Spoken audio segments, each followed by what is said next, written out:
Bom dia, gente. Gostaria de agradecer a audiência toda, de todo mundo hoje. Estamos aqui com Marco Seuia, Podflex, hoje no ar, Mauro Van Stock. Gostaria de agradecer, mas são muitas atribuições, né? Mauro, eu gostaria que você pudesse fazer um resumo basicamente aí do que você já fez. Eu acho que um pouquinho de cada coisa, tem muitas coisas que a gente vai abordar hoje aqui, interessantes. Mas conta pra gente as principais atribuições pela sua carreira, por onde você passou, o que você já fez. A gente sabe que tem um livro agora, né, para ser lançado. Já lançou? Lancei, não. Esse ano eu estou lançando 11 livros como coautor. 11 livros. Apenas. E cada um dos livros a gente aborda uma temática diferente, principalmente na área de RH. E eu digo que eu sou nexialista, né, Marcos? Porque o nexialismo é aquele que circula em vários ambientes, tentando absorver conhecimentos, promovendo network, né, aprimorando tudo isso, e também trocando com o mercado. Né? Eu atuo hoje com varejo, como conselheiro. Eu sou, além do varejo, tenho participação em outros 4 conselhos empresariais. Sou mentor de executivo, já realizei cerca de 1.200 mentorias nos 3 últimos anos, através de várias plataformas diferentes e de forma particular. Eu atuo com a Associação Brasileira de Recursos Humanos, né? Eu sou jurado do Prêmio Ser Humano da BRH. Eu fui eleito top RH na América Latina também. E minha formação toda é em comunicação e marketing. Atuei muito tempo no Citibank, na área de endomarketing, e depois abri minha própria empresa. E a partir daí a gente faz vários trabalhos nessa área, principalmente atuando em 3 características muito básicas. A primeira são gerações, palestras e workshops, que nós realizamos, falando muito sobre integração e comunicação geracional. O segundo é a redução do turnover e absenteísmo dentro das empresas, que hoje é uma dor, né, muito forte, né? E o terceiro são mentorias sobre networking, marca profissional dentro do LinkedIn, que hoje já chega a quase 90 milhões de usuários no Brasil, e lá eu tenho 3 selos de Top Voice. E colunista da revista Exame. Colunista da Exame também, né? Há vários anos que eu atuo com isso também. Mas assim, como que você hoje conseguiria resumir a sua carreira? Porque assim, a gente acaba fazendo... Existe aquele ditado, né? Você faz de tudo, mas não faz nada. Mas é o contrário. Aqui você faz de tudo e faz tudo mesmo, né? De verdade, termina... Como você começa, consegue, termina, e começa, faz e termina. Então eu queria que você dissesse assim, brevemente, como foi essa carreira, como você chegou onde você está hoje. Porque são muitas camadas, né? Não é que se falar a vida toda aqui é impossível, né? Resumindo. Não, mas é interessante essa pergunta, porque eu aprendi com o tempo, com a experiência e maturidade, claro que não surgiu da noite pro dia, né? Que a gente precisa circular em vários lugares. Porque hoje eu atuo na área, por exemplo, de varejo e atuo na área de RH. Atuo com startups também, eu sou jurado do Hackathon da NASA, que é o maior hackathon do mundo, e sou parceiro da Copa do Mundo de Startups. E fui eleito, por exemplo, em São Paulo, líder inovador em saúde. Então, pegando essas 4 áreas de atuação, eu levo o que eu aprendo na saúde para o RH, e do RH eu levo para o varejo eu vou levando para a startup, por exemplo, e vou fazendo a circulação desse conhecimento. Eu acho que quando a gente trabalha em conjunto, e não de forma individual, mas levando o bom senso para dentro daquela bolha, porque cada um desses segmentos é uma bolha. Sim. Né? Os profissionais de varejo falam sobre varejo porque tem lá uma loja, tem um e-commerce, tem alguma coisa. O profissional de saúde tem um consultório, são médicos. Então cada um fala dentro da sua própria bolha. Quando você tem um olhar externo para dentro daquilo, você consegue transformar aquele ambiente, ou ajudar a transformar aquele ambiente de maneira quase que disruptiva. Você está trazendo uma nova perspectiva que você aprendeu lá em saúde, startup, em RH, para o varejo e vice-versa. Então, atuando com isso, eu acho que você tem uma forma de conduzir as discussões ou de levantar determinadas questões de maneira muito mais assertiva.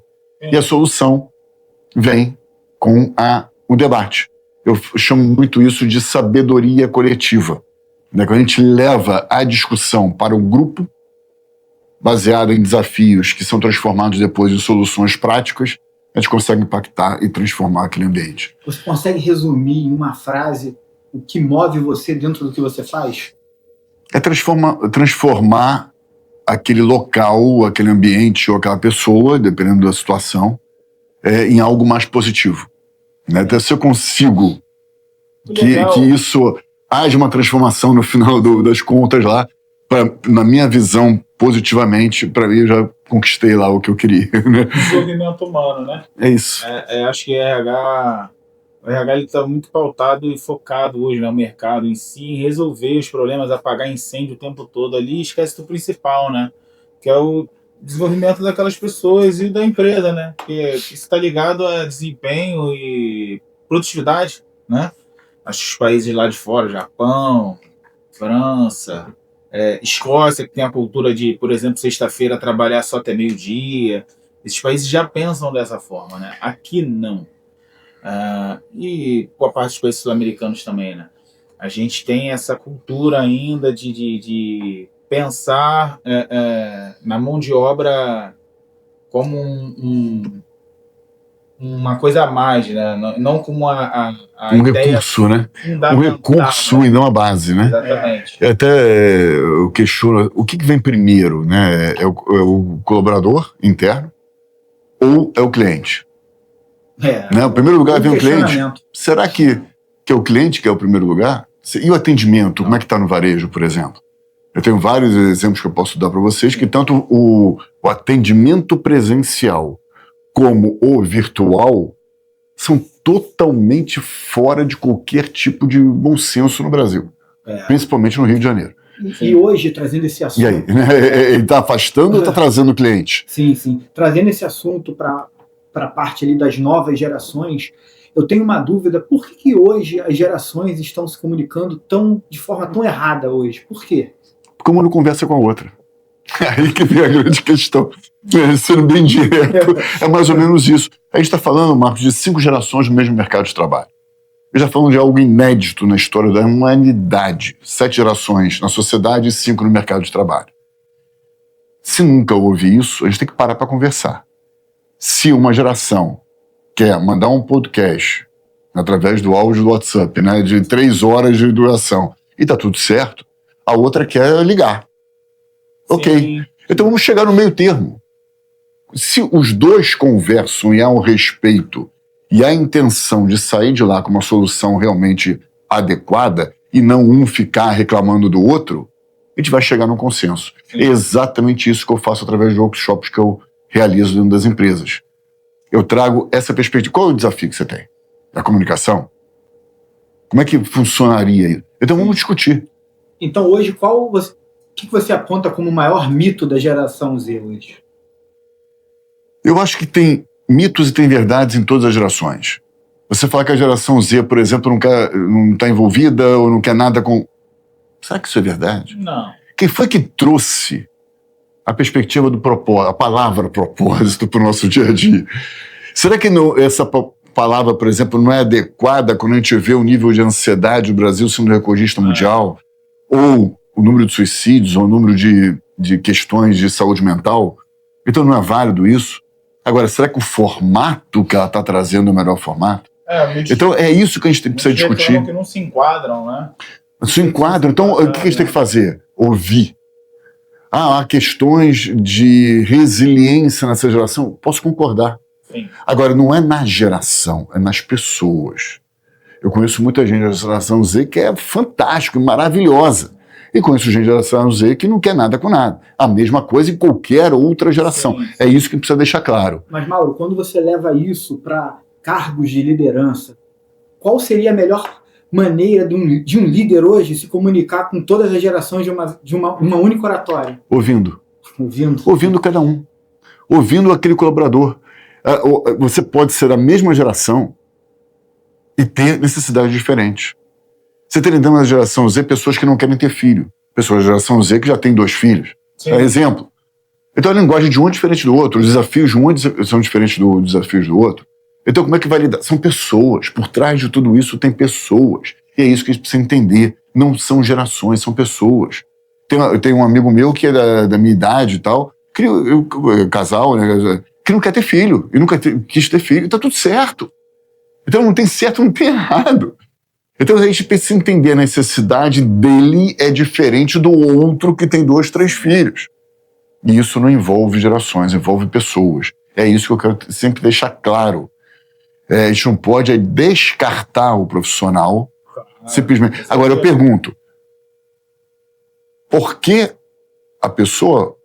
o profissional vai ser líder hoje se 78% dos líderes estão com burnout? Isso é um dado muito alarmante. Né? Por quê? Complicado. Por que eu vou trabalhar numa CLT em que 21% apenas da CLT hoje no Brasil estão engajados com o trabalho? Eu melhor abrir um negócio próprio. Eu me engajo no meu negócio e não vou me engajar na CLT. E líder tóxicos e questões... Não, simplesmente não vão. E essa é a minha próxima pergunta, porque você acabou dizendo aqui pra gente que durante a sua jornada, né, você acaba buscando de várias áreas e aplicando soluções distintas, mas nesse momento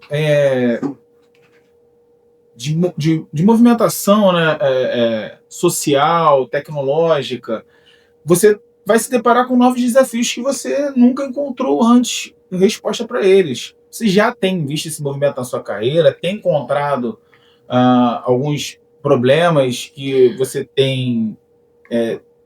precisa estudar mais ou buscar em outros lugares a solução para eles? A gente vive num mundo que é complexo, que é desafiador, que avança a cada segundo, né? Então, a gente precisa estar dentro desse mundo. Como é que a gente vai? Primeiro, tentando aprender constantemente com tudo. Eu sempre falo que a gente tem que aprender com tudo e com todos o tempo todo.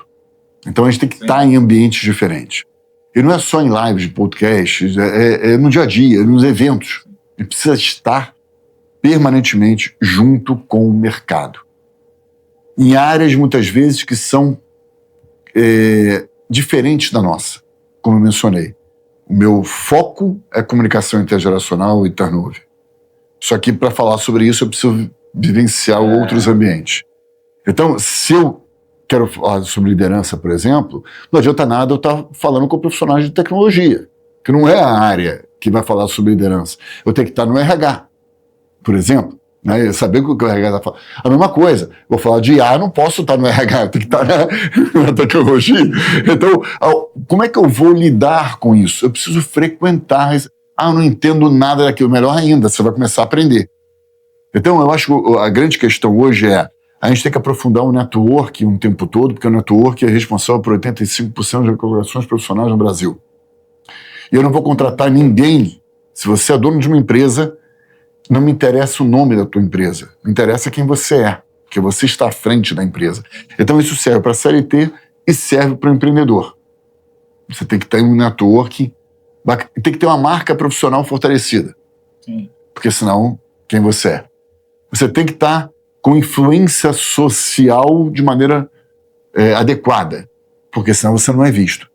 A gente tem que ser visto, tem que ser lembrado, né? A gente não pode só ser, tem que parecer, não pode ser só parecer, tem que ser. Né? Porque senão não funciona. Né? Não é só o caminho de uma via única. Né? Então, a gente tem que atuar em tudo isso. É um desafio? Claro que é um desafio. O dia tem 24 horas. Entendeu? Então a gente não tem como ampliar o dia. O que a gente tem que otimizar o dia. E aí vem uma característica que é uma habilidade comportamental, que é otimizar o tempo. Isso é bastante difícil. Que é um problema sério hoje. Porque a gente ganha tempo com a tecnologia, mas o que a gente está fazendo com aquele nosso tempo? Daí que é um problema, uma questão complicada para a gente. Então, são desafios diários. E a gente precisa entrar e mergulhar no novo, principalmente. E quais práticas simples resolvem conflitos intergeracionais no dia a dia? Para mim, o primeiro a palavra respeito tem que imperar. Se a empresa não tiver o respeito, não adianta nada. Primeiro ponto para mim é esse. Porque com respeito a gente consegue o resto. Aí o que é o resto? É você entender que o outro, seja de qual geração for, ele tem experiências diferentes, tem histórias diferentes, tem perspectivas diferentes, tem conhecimento diferente. É exatamente isso tudo que vai agregar valor pra gente. E esse respeito, ele vem de um líder de RH? Ele vem da cultura organizacional. Não é só do líder. Tem que ter papel fundamental em tudo isso, indispensável. Sim. É claro. Mas ele vem da cultura da empresa. Quando você anda no metrô e não joga lixo no chão, é porque a cultura do metrô, por exemplo, né, quase que te obriga a não jogar lixo. Você sai e você joga lixo no meio da rua. Pois é. Então, a cultura é isso. Mas como é que vai fortalecer uma cultura empresarial? Você está falando do turnover de maneira absurda no Brasil. O turnover no Brasil hoje é 56%, em média. O que significa recordista mundial. Tem empresas do varejo que têm o turnover de 100%, 110% ao ano. O que significa isso, em outras palavras? Que o número de aqueles colaboradores saem da empresa ao longo de um ano. Como que você vai fortalecer a cultura se você não tem colaborador? Seria até bom, né, fazer isso. A respeito disso, que é uma das suas ideias, né, uma das coisas que você tem trabalhado, né, explicar um pouco de como a empresa poderia evoluir, economizar, explicar do custo de mão de obra que você sabe, que envolve, né, nesse turnover, que acaba gerando um impacto financeiro grande para a empresa, e a empresa muitas das vezes não para pensar em quanto ela gasta, né? E aí você teve essa ideia brilhante, um outro sócio. Eu gostaria que você abordasse sobre esse tema, que eu acho que é interessante para você também, né? Não, maravilhoso essa pergunta, porque as empresas não calculam quanto gastam em turnover e absenteísmo. Não calculam porque às vezes não tem a capacidade matemática para isso, assim, de vontade, né, de fazer, ou não calculam porque não colocam na ponta do lápis exatamente os custos que estão envolvidos. Quanto custa o colaborador que está saindo da empresa? 3 vezes mais porque a gente paga. Não é nada disso. Isso faz parte da conta. Mas se você olhar um colaborador, colocando tudo que envolve aquele funcionário, é muito mais do que isso.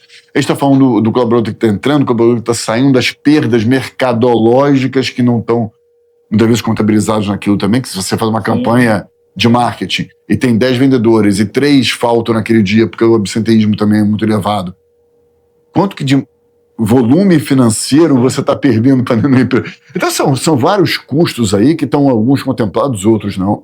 Eu estava conversando com o CEO de uma grande empresa aqui do Rio e ele falou assim para mim: não, o turnover é uma grande dor para mim porque a rotatividade é muito alta aqui dentro da empresa. Eu falei: beleza, né, do varejo a gente sabe que é. Mas isso não é um problema para frente. Mas como não é um problema para você? Aí você acabou de falar que tem um custo.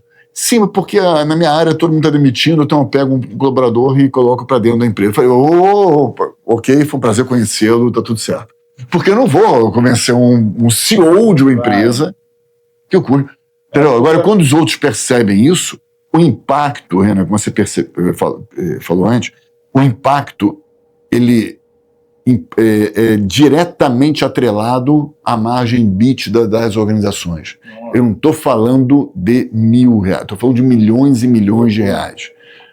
Então é isso, a empresa tem 5 mil colaboradores, que tem um turnover de 7% a 8%, por exemplo, mesmo índice do absenteísmo, que é o índice do varejo nesse exemplo, e paga, vai transporte, não sei o quê, gasta mais de 100 milhões em desperdício por ano em turnover e absenteísmo.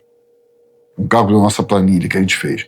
Então, se a gente conseguir reduzir isso em 20%, 30%, 40%, o que é viável, a gente está falando de impacto financeiro, está falando de marca empregadora, está falando de ESG, está falando de ODS da ONU, uma série de benefícios. Só que a empresa não percebe isso. E é isso que a gente tenta trazer hoje para o mundo corporativo. E, Mauro, falando para o nosso público, que é RH, como que o RH pode identificar que esse problema não é um problema do colaborador e sim de uma liderança?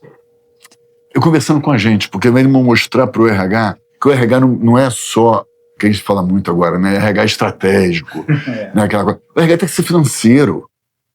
O RH tem que ser transformado num CEO da empresa, porque se ele consegue transformar e trazer esse volume financeiro, ele está impactando todas as áreas da organização.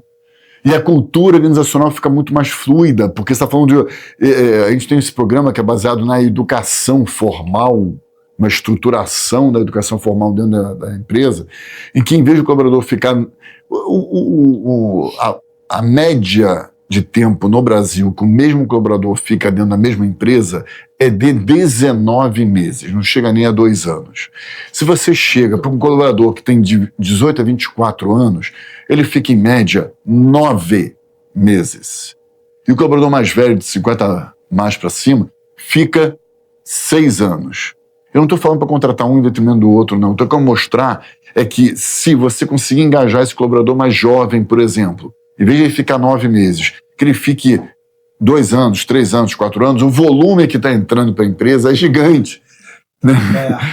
Só com um colaborador. Se você multiplicar isso, você tem um impacto financeiro imenso. Quais ações o RH pode promover, rápidas e baratas, para confrontar o turnover? O turnover, absenteísmo, ele tem uma série de fatores, né? Eu falo muito da parte educacional, mas tem os benefícios todos que a gente está falando. Que tipo de benefício real você pode impactar? Por que eu falo benefício real? Como eu falei, a história dos filhos. Alguns têm filhos, outros não têm filhos. Alguns querem ter filhos, outros não. Sim. Então, se eu vou ter um benefício para os meus filhos, por exemplo, mas eu não quero ter filho. Então, que benefício não serve para coisa nenhuma. Agora, meus pais estão vivos, meus pais precisam de plano de saúde, meus pais precisam de alguma coisa. Quem é que está contemplando isso, Marcos? Então, a gente precisa entender que cada pessoa... Eu não estou falando de gerações outra vez, eu estou falando de pessoas. Então, como eu falei esse exemplo, esse meu amigo tem quase 60 anos. Ele não quer ter filho, nunca teve filho, deu tudo certo. Se ele trabalhar, ele é empresário, mas se ele trabalhasse na CLT, ele não quer ter, aquele benefício não vai servir para ele. Pronto. Aquele auxílio carente que o governo dá lá, por exemplo, dentro de um público, ou uma empresa dá, cara, não serve. Então transforma isso em outra coisa. Ou que eu possa escolher alguma coisa. Enfim, vamos discutir como é que pode fazer isso. Mas benefício atrai o colaborador? Claro que atrai. É um custo. Óbvio. Um colaborador não pode custar mais do que o outro. Benefícios têm que ser equiparados, né? O plano de saúde, não vou contratar profissional mais velho porque... primeira coisa, o profissional mais velho, como ele fica mais tempo, o turnover dele é menor, então não vamos comparar, né, o tempo que ele... Faz o cálculo, é só fazer o cálculo, sim, matemática pura. Se ele fica 6 anos na empresa, outro fica 9 meses na empresa, qual é o cálculo disso que tem que fazer para saber se ele é mais caro ou não? Mas o plano de saúde dele é mais caro. Depende. Por que depende? Porque você pode colocar, você me corrige se eu estiver falando, um limite. Olha, a empresa paga até X no plano de saúde, por exemplo, ou paga até tanto. Se vai colocar um limite para todo mundo igual, ninguém vai ser mais caro do que o outro. Ou ele opta por aceitar ou não. Não é isso que eu Marcos? Então, se isso funciona, então vamos colocar coisa real. Vamos colocar coisa que agrade o colaborador. Eu preciso de plano de saúde, o outro não. O outro já tem, por uma razão, isso, vai precisar de outra coisa. Ok, beleza. Né? É personalizar, customizar. Falou tudo. E eu acho assim, entretanto, a gente estava até conversando em off isso mais cedo, você vai encontrar uma barreira para isso no Brasil, como você já encontrou com esse CEO, vai encontrar com outros. Porque, primeiro, eu não acredito que essa conta faça parte nem sentido na cabeça deles, tá? Eu não acho que uma empresa vai parar para pensar, não, eu vou pensar quanto eu gasto no turnover. Ele não vai fazer isso, ele vai pegar uma... Está embutido já. A seleção, a mesma pessoa faz a propaganda, faz a captação no LinkedIn, convoca para entrevista e aplica a entrevista para tentar... E vai, é um ciclo. Aí o tempo dela está se esvaindo, né? Porque ainda tem esse ponto que a gente não consegue estimar. Agora, isso é outro ponto fundamental que você está trazendo, sabe por quê? Né? Porque quando a gente entra com a educação, e a educação é o benefício, educação para a evolução da carreira. A gente está falando aqui do futuro desse profissional para a liderança. A gente está falando do impacto que esse meu programa de educação pode gerar também nos familiares, porque pode ser extensivo para os familiares.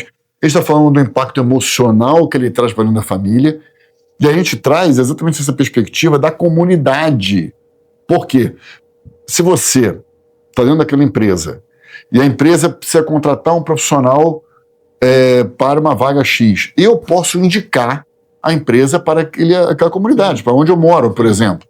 Né? E é muito menor o custo da indicação de colaborador para um novo colaborador do que eu ficar procurando fazer recrutamento pelo LinkedIn, porque eu não sei. Entendeu? Então a marca empregadora tem que estar muito assertiva nesse sentido. É isso que a gente tem que trazer também. E a marca empregadora só vai estar adequada se o benefício for adequado, se o salário for compatível com o mercado, se o outro for... Então é um conjunto que a gente precisa elaborar. Não é uma coisa única, mas é um conjunto. Isso que o trabalho é flexível, não é flexível. Eu não estou discutindo isso. Cada empresa vai ter um melhor formato. Eu não vou colocar um trabalho flexível para aqueles que estão trabalhando, que precisam trabalhar na rua, porque não tem como trabalhar de casa que sempre precisa estar na rua. Então não tem como. Então aquela empresa, naquele segmento específico, não pode colocar, outros podem. Então, como é que fica essa conta? Então não é falar, todos têm que ir para o trabalho remoto, todos têm que fazer... Porque a empresa lá no país tal fez isso, fez aquilo. Camadas. Não tem, está aqui. Vamos olhar para dentro de casa, vamos olhar o que a gente consegue ou não fazer. É esse o nosso grande desafio enquanto RH, por exemplo. E você tentou pensar numa forma de... que essa mensagem consiga chegar de uma forma mais fácil para as empresas, né? Porque acaba sendo uma ideia que na mente deles eles não acreditam que vai funcionar, porque ele não tem a ideia da complexidade desses cálculos, que são muitas variáveis. Você falou algumas aqui, eu acredito que tenha outras. Como que você tem feito para conscientizar ou tentar trazer essa mensagem de uma forma mais direta para tanto os CEOs como os donos de empresa, né? Porque, com certeza, se esse produto não tem a vazão que ele precisa ainda, né? É porque as empresas precisam ter essa conscientização e é nisso que... Exatamente. Na minha espalha, eu procuro primeiro para vários eventos que eu posso, exatamente trazendo essa temática. Então, nos eventos, nas palestras que eu realizo, eu mostro esses números de maneira concreta. Isso é legal. Eu abordo justamente os impactos que ele causa. Eu falo sobre liderança, falo sobre cultura organizacional, todos os aspectos estão mencionados na palestra. E muitas vezes a gente consegue ampliar ainda a ação da palestra no workshop, porque aí a gente personaliza mais ainda a discussão. E aí as soluções, não sou eu que posso trazer, porque, imagina, eu estou falando de uma empresa. Quem vai trazer são os próprios colaboradores, que eles vivenciam aquela temática. Então, o que eu faço? No workshop eu divido em grupos, esses grupos são os mais diversos possíveis em todos os aspectos, multidisciplinar, hierarquia, segmento e as diversidades que a gente conhece. E na hora que eu proponho desafios que já foram previamente discutidos com a liderança, eu consigo lá 10 soluções para aquele mesmo desafio. E aí a empresa tem a capacidade de juntar as soluções, por exemplo, e aplicar. Eu participei de um encontro com os maiores líderes de varejo do Brasil agora recentemente, e eu propus exatamente isso. Agora imagina as lideranças do varejo, CEOs das empresas do varejo hoje, discutindo essa temática. Então, trazer para o debate, eu acho extremamente valioso. Cada empresa vai ver a melhor adequação a partir do que vivencia internamente. Mas a gente tem que levantar essa temática. Isso é fantástico. Né? Poder impactar isso de maneira realista dentro das organizações. Indo um pouco ali para a área do absenteísmo, o que tem por trás daquela frase "ele faltou porque quis"? O que você tem a me dizer? Mas como que a gente vai interpretar uma frase desse tipo? Porque hoje em dia o profissional ele falta porque tem um negócio próprio, tem que tocar e não é paralelo, né?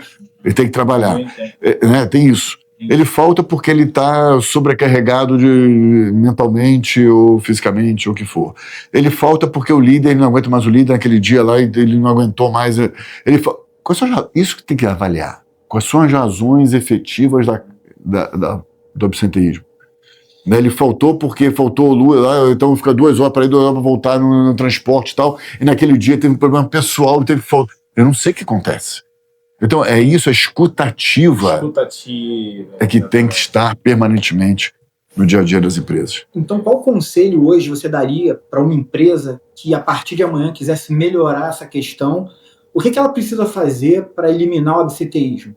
Eliminar nunca vai ser o fator que a gente vai conseguir 100%. Né? Mas quando a gente consegue engajar o colaborador, e nesse programa que eu mencionei que a gente tem, na hora que ele está apto para entrar no programa de educação formal, que depois eu posso detalhar, mas ele tem que cumprir determinados requisitos. E quais são os requisitos? Ele tem que faltar menos, aí a empresa coloca a regra, ele tem que aumentar a produtividade, ele tem que fazer isso, tem que fazer aquilo, não sei. Ou seja, tem uma série de regras para que ele consiga previamente, para que ele consiga ser inserido no programa. Então, de um lado, você está trazendo maior produtividade que nem é contabilizada nessas contas que eu falei. Do outro, está reduzindo o turnover e reduzindo o absenteísmo. e aí envolvendo o colaborador de maneira muito mais adequada. Por exemplo, como é o programa baseado na educação. Então, se você tem um colaborador que sempre teve um sonho de estudar ou de evoluir na carreira, e esse colaborador nunca teve oportunidade, porque a faculdade de sonho dele, que ele quer fazer, custa lá, exemplo, R$400, pegando por baixo. E aí, quando a gente entra com o programa, nós conseguimos oferecer para a empresa a possibilidade dela replicar isso para o colaborador para metade do valor. Ou seja, se uma universidade custa 1.000, ela tem a possibilidade de dar R$500 para o colaborador. Só que se ela pagar metade, por exemplo, ela está pagando 250. Sim. Isso aqui é a universidade do sonho do colaborador, não é os 400, porque esses 400 ele vai sair depois de 6 meses, depois, né? Porque não é aquilo que eu queria, não, eu estou fazendo porque eu queria o diploma, não, e chega um ponto lá que vai sair, vai ter uma evasão gigante. Se não é os R$400, e se ela está dando por R$250, por exemplo, uma faculdade que custa R$1.000, que realmente é o sonho daquele colaborador, aquele colaborador em sã consciência não vai sair da empresa. E se ele consegue colocar, os familiares também nesse programa, a mãe, o pai, aí quem não vai sair mesmo. Então, nós estamos falando aí de 4, 5 anos que ele vai permanecer na empresa e vai agradecer a empresa eternamente por isso. E pode evoluir dentro da empresa, porque você está transformando aquele colaborador em um potencial líder futuro. Não é porque está fazendo administração, está fazendo economia, está fazendo uma faculdade que possa ter uma evolução grande na carreira, por exemplo. E você acredita nessa possibilidade também para os órgãos públicos? O Ministério do Trabalho já tentou apresentar isso? Porque, assim, pode ser um começo, né, de uma grande ideia que pode mudar a estrutura do país, que a gente está falando de educação. Sim. É o que vai na raiz do problema nacional. Esse é um programa maravilhoso, Mauro. A gente Você tem foi o idealizador? Eu tenho uma sociedade, né, com o Alexandre. Ele vem na área de educação, então ele foi CEO e líder de várias empresas na área de educação, no Brasil todo. E ele já impactou isso através de um case que a gente tem, que trouxe no primeiro ano de funcionamento da empresa 4 vezes o capital que a empresa investiu. 4 vezes. Nenhum grupo de investimento no Brasil, nenhuma aplicação no Brasil traz um volume nem próximo desse valor. Nem 10% desse valor. Empresa, né? O impacto foi gigante. Então, a gente está falando de milhões e milhões com impacto direto na margem EBITDA. 4 vezes o capital que a empresa investiu. O que é impressionante, isso. Então, eu acho que vale a pena estudar esse tipo de programa, né? Porque... E outro programa que a gente tem também, aí pegando o teu exemplo, é que a gente tem um programa muito semelhante, mas não é para redução do turnover e absenteísmo. É para o impacto no marketing. Aí é uma outra área de atuação. Por quê? Se você tem, por exemplo, dentro de uma empresa X, um programa de fidelidade. Então, vamos lá, você paga R$200 aquele programa de fidelidade. Aí eu chego para você como cliente e falo o seguinte: se você quiser pagar para mim, em vez de R$250, vou pegar um exemplo qualquer, só para ilustrar, paga R$50 a mais. Por quê? Porque você também pode ter metade do valor da mensalidade de 600 faculdades que a gente tem convênio, pagas pelo programa. Vou dar um exemplo real meu. Eu tenho uma filha que se formou em medicina. Ou seja, eu fiquei pagando durante 6 anos a faculdade de R$18 mil de medicina. Se nesse exemplo que eu dei, eu pago R$250, em vez de pagar 200 para a empresa, eu estou pagando R$50 a mais. Só que eu estou economizando R$9 mil aqui na mensalidade dela. Ou seja, em termos de marketing, você está ajudando a construir, também, né? Sem dúvida, fidelização. Só que, para mim, a empresa pode falar o seguinte: você precisa ficar fidelizado 1 ano, 2 anos, 3 anos, então você está me fidelizando. Ou o tempo que a universidade tem, por exemplo, colocar algum tipo de mecanismo nesse sentido. Eu sou grato à empresa porque, né, imagina, R$9 mil por mês, mas o cálculo que ela está me trazendo, e isso como impacto social, em termos de educação, maravilhoso. Vai ajudar muito. Agora você faz uma multiplicação, olha só, pegando R$50 e colocando, por exemplo, para 10 mil clientes da empresa que entra nesse programa. 10, você me ajuda a fazer o cálculo? 500 mil. Mensal é pouca coisa, sem fazer nada e tendo benefício institucional ainda, é só fazer o cálculo. Zero de custo, não tem custo para a empresa. E sem contar que, se você parar para pensar também, né, uma coisa que eu estava pensando, é que você vai ter mais pessoas, você acaba tendo uma sociedade mais feliz, porque muitas das vezes ele está trabalhando naquele emprego ali como trampolim, ele não quer fazer aquilo, ele quer estar ali para ter oportunidade de pagar uma faculdade, algo daquilo que ele sonha em fazer, né? E aí se você faz aquilo que você gosta, que você estudou e pagou para ter, acho que você E tendo potencial de crescimento, exatamente, né, de evolução, né? Então, a empresa está apostando nele, né? Ele está apostando te dá na a educação. oportunidade do teu sonho para ser realizado, você acaba tendo uma sociedade em si mais engajada e buscando, né, a felicidade, né, que é muito complexo. Isso aumenta a produtividade, aumenta o equilíbrio, aumenta a saúde mental, aumenta... Saúde. Enfim, aí entra todos os aspectos que Eu acho que envolvem, né? vai muito dessa questão, né? Muita gente está fazendo o que não quer fazer. Pessoal, Vamos trazer esse produto mais rápido. exato. Eu acho que é até legal para um outro bate-papo que a gente tenha mais tempo, trazer o seu sócio para a gente falar só sobre isso, com números que a gente possa debater, expor, né? Para poder... A gente pode colocar planilha aqui. Sim. A gente pode projetar planilha e pegar exemplos que sejam reais, Sim. né? Que os ouvintes, enfim, tragam pra gente. Maior prazer, a gente pega a planilha, coloca aqui e mostra todos os cálculos. Para poder conscientizar e trazer essa ideia que é maravilhosa e trazer isso de uma forma mais palpável para que as empresas consigam enxergar, cara, que interessante, vou tentar aqui, vamos fazer um teste.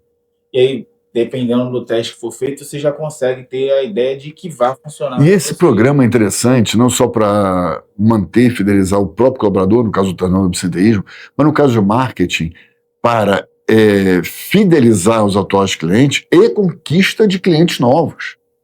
Com certeza. Porque imagina, né, se eu não sou cliente ainda da operadora, vou pegar celular A, B ou C, e se uma delas me propõe isso, eu saio imediatamente de uma e vou para outra. Então, a captação do cliente, tendo essa inovação do mercado, é fantástico. Então, acho que trabalha em todos os aspectos, mas tem que levar isso para parceria em conjunto. Eu queria aproveitar que o seu, não, nossa, né, o seu tempo é bastante curto, né?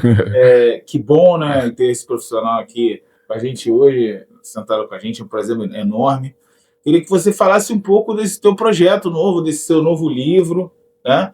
O que ele te inspira, como que você consegue escrever 11 livros em um ano, um por mês, pô.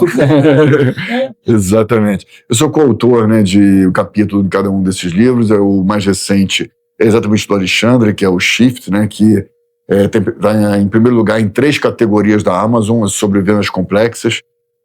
Lancei outro também agora, hoje, um evento para mentores de negócio, mentores de carreira. É uma plataforma que nós temos em que eu também tenho a participação lá, e a gente fala exatamente sobre esse complexo mundo do RH particularmente, e também sobre turnover, sobre gerações nesse capítulo. E tem alguns previstos ainda para lançar esse ano ainda, né, para completar esses 11. E ano que vem tem um próprio meu, já assinei com a editora. Tem um próprio, já assinei com a editora. Eu vou ter 2 meses para escrever, que ninguém nos ouça, que a editora 2 meses para escrever, que eu prometi no final de fevereiro. Não tem nada, nem primeira linha. Eu escrevi ainda, mas enfim. Nem a primeira maiúscula do livro eu escrevi, né? Então, eu tenho que passar agora o Natal, Ano Novo e tudo para começar a escrever esse livro. E vai ser o primeiro livro do ano que vem. Vamos elaborar o lançamento depois. E, Mauro, eu queria que você falasse um pouco hoje do LinkedIn. Quantos seguidores você tem hoje no LinkedIn? No LinkedIn eu tenho cerca de 80 mil seguidores. O LinkedIn hoje é a maior rede profissional do mundo, tem quase 90 milhões de usuários. E nas mentorias eu falo muito sobre o network e marca profissional. O LinkedIn é uma ferramenta que não é só... Tem muita gente que fala assim para mim, mas eu não estou postando nada no LinkedIn. Eu falei, ainda bem que você não está postando nada. Por quê? Porque se teu perfil não tiver construído da maneira mais adequada, você está se queimando no LinkedIn.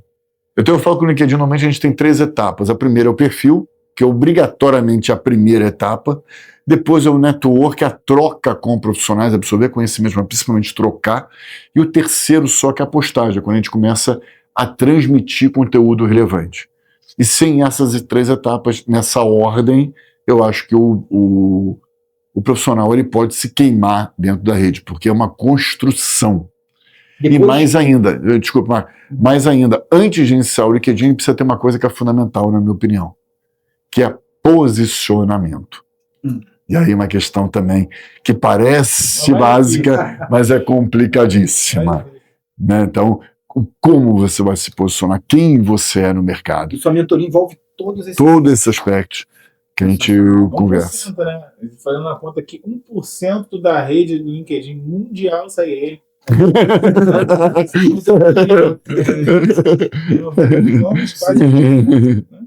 E hoje é fundamental para um profissional exercer ali um networking dentro do LinkedIn. Você considera isso? Não, esse aqui é imprescindível para aquele que quer se tornar relevante no mercado. Que se não quiser também, aí fica da maneira que acha que deve. Mas para você ter uma presença no mercado, você precisa ampliar isso através do LinkedIn. Uma das questões que eu falo para o colaborador de uma empresa é que, vamos pegar vou esquecer a pandemia. No presencial, a gente conversa com quantas pessoas no nosso dia a dia dentro de uma empresa? Vamos considerar que seja 30, 40, 50, 60 pessoas que a gente fala no dia a dia. No dia seguinte, na empresa, a gente vai falar com quantas pessoas? As mesmas 60. Vai mudar um ou outro, mas de forma geral são 60. No terceiro dia, a mesma coisa. Ou seja, você não vai conseguir ampliar o teu network falando com as mesmas pessoas todos os dias. Se você está de maneira frequente, de maneira organizada, estratégica, dentro da maior rede profissional do mundo, você com 15 minutos por dia, com uma postagem, você pode impactar 1.000, 2.000, 3.000 pessoas por dia dentro do LinkedIn. Então você não vai deixar de falar com as 60, você vai impactar outras 1.000. Você falando de 1.000 pessoas. 1.000 pessoas. Como que você poderia falar com 1.000 pessoas se não fosse para uma rede virtual? Então, gratuita. Né? Tendo em vista isso, quais são os principais erros que você vê hoje que as pessoas costumam cometer? Max, todo tipo de sabe por quê? Você coloca um banner lá aquele banner que não tem nada a ver contigo. Tem algumas desconstruções que precisa fazer, porque é muito, acho que importante ouvir outras pessoas sobre o teu LinkedIn, por exemplo. E eu falo no papel de mentor, mas isso vale para até dentro de casa mesmo, se tiver um profissional que consiga avaliar. Por quê? Tem gente, para algumas pessoas é meio óbvio aquilo que você está colocando, senão você não estaria colocando, é até meio óbvio. Só que aquele óbvio é para você, mas não é para o outro. Vou dar um exemplo onde eu quero chegar. Eu estava com um mentorado outro dia, que ele colocou aquele banner, né, aquela foto grande no LinkedIn, do perfil, uma foto panorâmica linda do Rio de Janeiro. Essa é uma foto bacana, cartão postal do Rio. E eu sou do Rio, ele também. E aí eu perguntei para ele, essa foto aqui, o que você quis dizer com essa foto? Só fazer uma provocação, porque eu falo muito brincando, mas eu faço assim, mas com outro sentido. Aí ele, mas é óbvio. Eu olhei para ele, ok, mas você pode explicar o porquê que é tão óbvio? Então, falei, pronto, tô vendo que não vai dar muito. Então, eu falei, mas explica um pouquinho mais, o que você quis dizer com essa foto, o que você quis transmitir com isso e tal. E aí ele fala o seguinte, então, Rio de Janeiro, óleo e gás, né? Mas como assim Rio de Janeiro, óleo e gás? Então, você associa o Rio de Janeiro com óleo e gás. Eu falei, não, vou por parte. Óleo e gás, eu posso entender que o forte é Rio de Janeiro, mas se colocando a foto do Rio de Janeiro, eu não estou associando com óleo e gás. Posso associar com o turismo, com outra coisa qualquer. Aí, ok, eu vou concordar. Mas com óleo e gás, não. Porque não tem... mas depois vão ler. Mano, depois é depois. Eu estou falando naquele momento que eu olhar o teu perfil, eu não vou associar com óleo e gás. Então, o que acontece? É óbvio para ele, ele não tem nenhuma culpa disso. Só que a gente, como mentor, a gente tem que provocar um pouquinho. Na minha visão, não tá nada do que ele queria transmitir, estava conseguindo transmitir com a foto do Rio de Janeiro lá. Então coloca algo que seja pertinente à área de atuação dele. O óleo e gás, coloca algo relativo ao óleo e gás. E dentro do óleo e gás ainda está muito genérico. Coloca o que você faz dentro do óleo e gás naquela imagem. Qual é a tua atuação? Qual é o teu diferencial? Aí, ok. Agora, você falar mais do mesmo, colocar uma foto genérica, tem uma outra mentorada que colocou uma foto artística. Eu falei, ok, lindo, pra minha casa tá maravilhosa essa foto. Agora, pro LinkedIn não tá dizendo nada. Com certeza. E a pena que o tempo seu, nosso também, acaba sendo curto. Mas foi um prazer ter você aqui, conversar conosco. Vou pedir para que você... Vamos organizar uma nova data, trazer o Alexandre aqui para a gente falar só sobre essa ideia, que é uma ideia que pode acabar impactando nacionalmente no nosso país. Eu acho que é importante falar disso. E trazer números, né? Para tangibilizar, sem dúvida. É isso. E eu gostaria também que você deixasse suas redes sociais, tá? O LinkedIn, Instagram, se você achar pertinente, o seu contato, para que as empresas, né, que querem se contratar também como mentoria individualmente. É tudo meu nome, Renan, é Mauro Van Stock, que é complicado, né? Mas aí vocês podem ver aqui em todas as redes, né? E eu sou muito mais forte, né, evidentemente, no próprio LinkedIn, porque para mim eu estou direcionando, né, esse tempo que a gente não tem para o LinkedIn, né? Então, lá, já que não para para seguir, para acompanhar um pouco. Isso, não trocar, porque para mim o prazer é imenso. Quero agradecer muito, Marcos, Renan, o convite. Para mim é um prazer imenso estar com vocês. E parabéns por trazer essa temática, né? Porque eu acho que hoje a gente tem que conversar e discutir esses temas que impactam de maneira muito real o RH. E muitas vezes como interrogação, o que a gente deve fazer, né? E é isso que é a grande questão, né? A gente precisa trazer algo que seja concreto, né? Prático. Maravilha. Agradecemos a todos aí, agradecer a Marcos também, Mauro, a Luren, agradecer ao Arca Hub pelo espaço, né, que se deu para fazermos esse programa. E nos vemos na próxima e com o Alexandre aqui, se Deus quiser, para que a gente possa debater sobre essa ideia. Obrigado.